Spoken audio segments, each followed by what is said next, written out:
नमस्कार दोस्तों, मैं आशीष शर्मा। आज हमारे सामने वह शख्सियत हैं श्री विकास बालियान जी, जो किसी परिचय का मोहताज नहीं है। पश्चिमी उत्तर प्रदेश के अंदर इनका नाम अनेकों सुर्खियों में रहा है। किसान नेता के रूप में भी रहा है, एक वरिष्ठ पत्रकार के रूप में भी रहा है, एक अभिनेता के रूप में भी रहा है। मैं उनकी कुछ पृष्ठभूमि जानना चाहता हूं और लोगों तक भी प्रसारित करना चाहता हूं कि विकास बालियान जी के पद चिन्हों पर उनके संघर्ष पे चलें, कि उनकी एक आवाज़ से उनके विचारों के बल हैं वो हमें मिले। सर बताइए। धन्यवाद आशीष जी आपका, और जो भी आपके श्रोता हैं या जो आपको देखने वाले हैं, मैं यही कहूँगा कि ईमानदारी से अपना कोई लक्ष्य बनाकर उस पर चलते चलो तो कामयाबी मिलती ही है। और कामयाबी के सफ़र में आपको कैसे पता चलेगा कि आप कामयाब हो, तो उसके लिए आपने बंगला बना लिया, गाड़ी बना ली या कोई दूसरी चीज़, वो शायद कामयाबी में नहीं मानता। आप देखोगे कि अगर आपको कम करने का प्रयास किया जाने लगे, आपसे ईर्ष्या की जाने लगे, आपके व्यक्तित्व को देख के दूसरा व्यक्ति जलने लगे, या आप महसूस करो कि आपको गिराने और दबाने के लिए लोग लग गए हैं, तो इसका मतलब आप कामयाबी के शिखर पर चल रहे हैं। और जो लोग आपके समकक्ष नहीं है या जो आपकी ऊंचाई या आपसे ऊंचे नहीं है, वो आपको गिराने का प्रयास करते हैं। मैंने तो स्कूलिंग के बाद ही आफ्टर इंटर किसी वजह से सर्विस शुरू कर दी थी, और मैंने उत्तराखंड के अंदर काफ़ी दिन काम किया वहाँ। मैं होटल मैनेजर के रूप में रहा।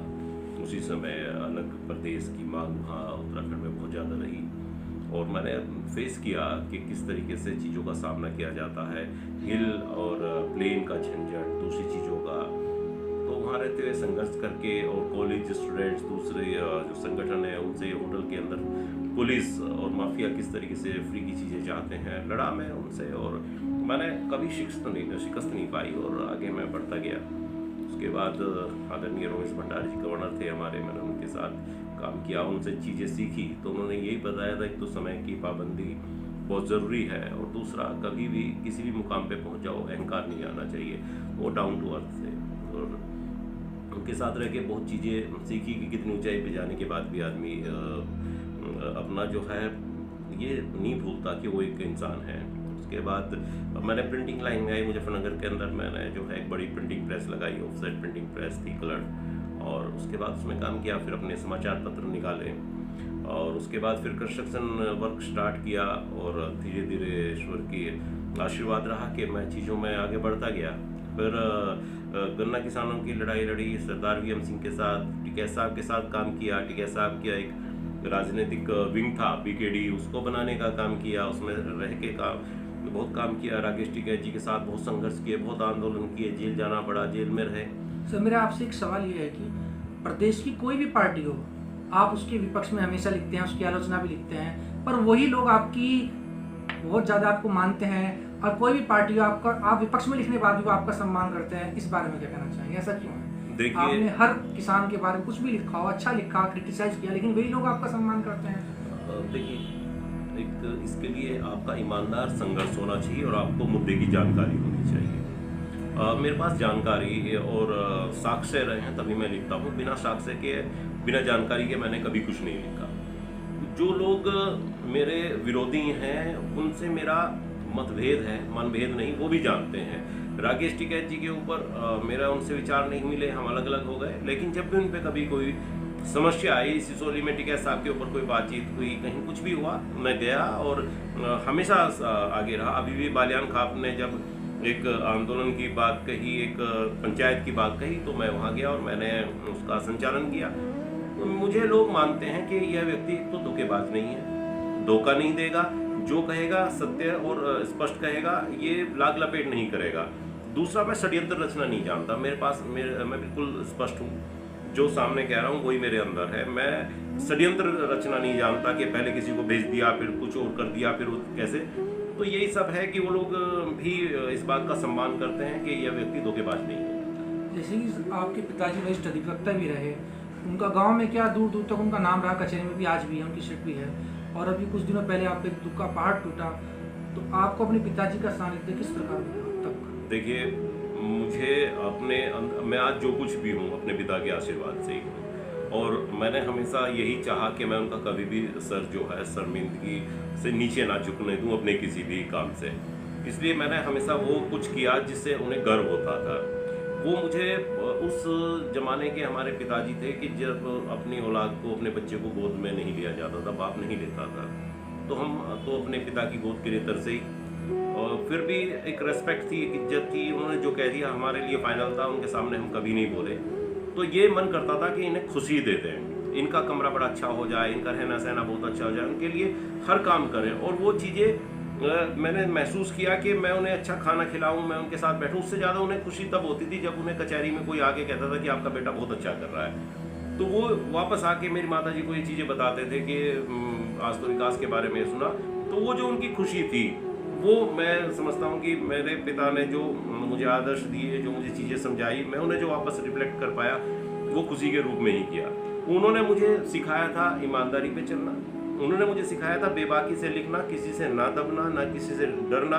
उन्होंने ही ये चीज़ें सिखाई थी, कभी किसी का हाय मत लेना, बद्दुआएं मत लेना, कभी किसी गरीब को मत सताना। उन्होंने ही मुझे सिखाया था कि बहुत ज़्यादा पैसा, बहुत ज़्यादा ज़मीन, बहुत ज़्यादा जायदाद, ये सब चीज़ें आपको क्षणिक खुशी दे सकती है, लेकिन असली खुशी परिवार है। सबको जोड़ के चलने का काम करो। तो वो जो चीज़ें उन्होंने मुझे रास्ते दिखाए, मैं उनके ऊपर चला और कामयाब रहा। आपका परिवार शुरू से ही संयुक्त परिवार रहा है। और सर मैं एक बात ये जानना चाहता हूँ, आपके पिता की मृत्यु से पूर्व आपने अपने भाई की मृत्यु का भी दंश झेला। वो समय आपके लिए इतना कठिन था, उस समय भी आपने पत्रकारिता में को भी किया। वो क्या स्थिति रही कि आप उस समय कलम की ताकत को कैसे आगे बढ़ाते रहे? देखिए, मैंने अपने जो समाचार पत्र थे, मैंने अपने भाई के नाम से स्टार्ट किए थे। उसकी असमय ही मृत्यु हो गई और वो मेरे समाचार पत्र भी फिर नहीं चल पाए, बंद हुए। उसके बाद मैंने बहुत चीज़ें देखी और भाई का साथ ना रहना, किस तरीके से लोग तोड़ने का काम करते हैं, किस तरह से जो सामने भी नहीं आते थे वो पीठ पीछे से फिर वार करने लगे, वो सब चीज़ें मैंने देखी। और देखिए, भाई का जाना, आदमी का मर जाना ही होता है। उसके पास कुछ नहीं बचता। मेरा दूसरा भाई भी है, हम लोग बहुत विषय पे आपस में बात भी नहीं करते, एक दूसरे के वो अलग अलग विचारधाराओं से भी जुड़े रहते हैं, लेकिन जब जरूरत होती है तो हम साथ खड़े मिलते हैं। अच्छा सर, मेरा एक सवाल ये भी है कि पहले का जो उत्तम कुमार था और अब के उत्तम कुमार में बहुत अंतर है। मुजफ्फरनगर या पूरी पश्चिमी यूपी की जनता का कहना है कि उत्तम कुमार ने जब से आपके सानिध्य में आया, उसका अब बोलने का और उसका एक पिक्चर करने का भी तरीका बदल चुका है। इस बारे में आप क्या कहना चाहते हैं? उस उत्तम कुमार में, उस उत्तम कुमार को ऊपर लाने में क्या आपकी प्रोडक्शन की भूमिका रही? आपने क्या क्या आयाम उसको उपलब्ध कराए? इस बारे में देखो, मैं बताऊं कि उपलब्धियों की बात है कि मेरे पिताजी हमारे गांव से दूसरे नंबर के वकील थे, दूसरे वकील बने थे।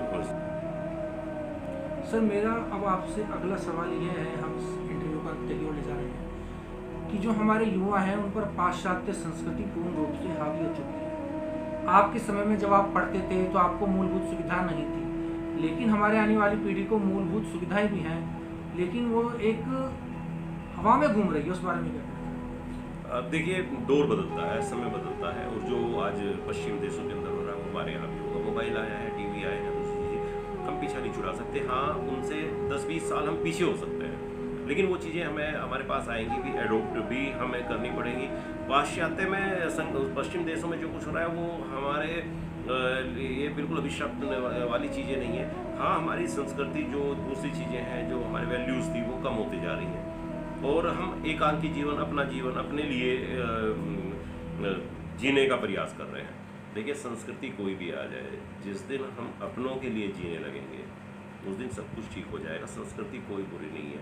दिक्कतें कहाँ जाती है? जब सेल्फिशनेस आ जाता है, व्यक्ति को अपने ही विषय में चिंता हो जाती है, माँ बाप के विषय में चिंता नहीं रहती, तो नुकसान होता है। जबकि कोई भी, सबसे बड़ी तो एक बेटे के ऊपर ही होती है जिम्मेदारी, जिसके माँ बाप भी हैं और जिसके आगे संतानें भी हैं, और ये चक्की का वो बीच का हिस्सा है जिसे बहुत सब कुछ झेलना उसको पड़ता है। उसकी रेस्पॉन्सिबिलिटी है, उसकी जिम्मेदारी है कि वो किसी भी संस्कृति का पोषक बन जाए, लेकिन वो अपनी वैल्यूज़, अपनी जो उसकी जिम्मेदारियां हैं उनसे ना भागे, अपने माँ बाप के लिए भी काम करे, अपनी चीज़ों के लिए भी काम करे।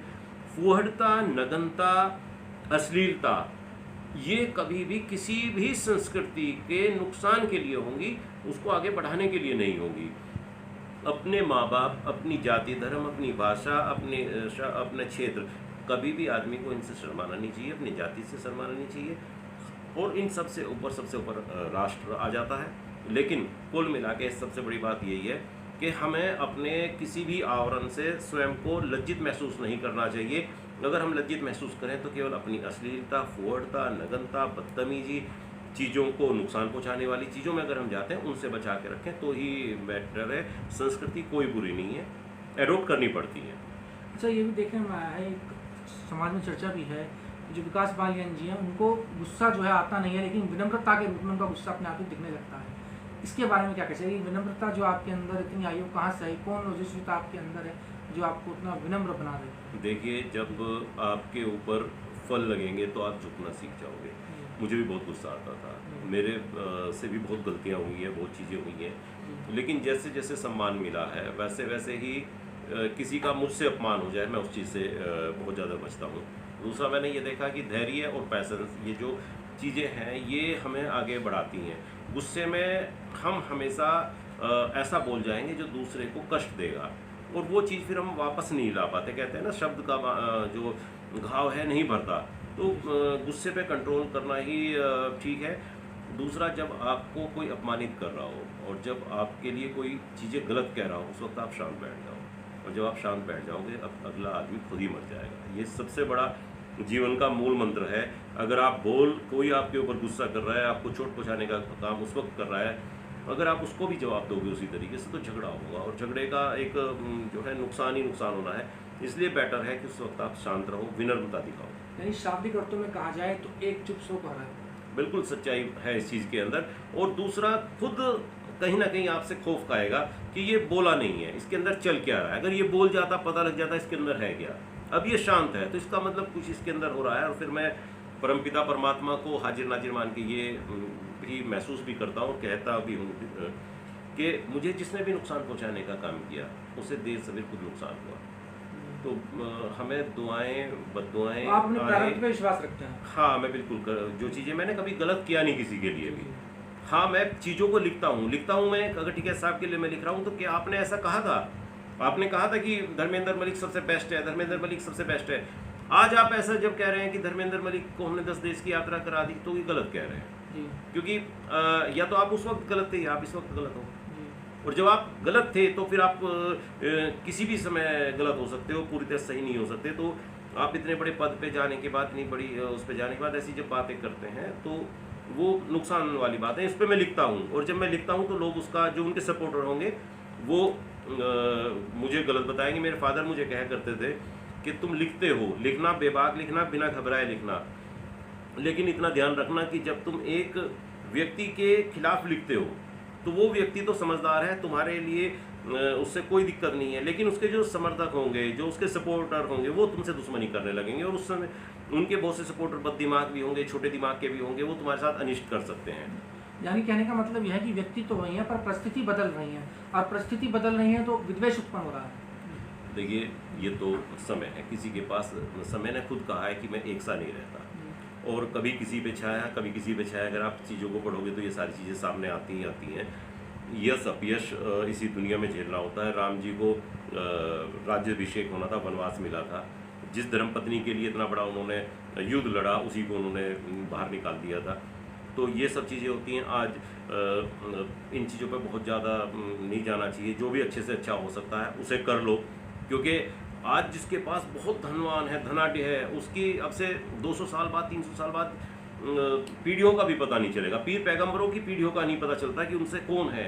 राजा महाराजाओं की पीढ़ियों से नहीं पता चलता कि उनसे कौन है। आज राम जी के वंशज सब कह देंगे कि हमें, लेकिन एक पीढ़ी कोई चली आ रही हो, नहीं पता चलता। राजा के राजमहल था, ये सब कुछ यहीं रह जाने हैं। तो जितना हमसे अच्छा हो सकता है हमें वो करना चाहिए।